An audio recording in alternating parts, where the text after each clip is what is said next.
Hi friends, it's Rachel Fleischman of Dance Your Bliss. So we know that movement and dance and being in the body support us through so many of the issues that we have in today, including depression, anxiety, grief, loneliness, accepting ourselves. So when we combine movement and dance with other expressive arts like gentle writing and fun drawing and poetry and human connection with music, it's amazing. The joy and celebration of Dance Your Bliss is just a part of it.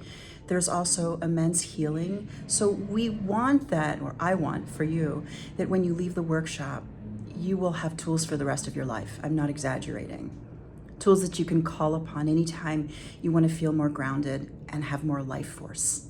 That's what this work is about. I love being a psychotherapist, and I've combined that with the world of dance, music, celebration, and the arts. So come dance with me at Omega Institute, September 27th to 29th.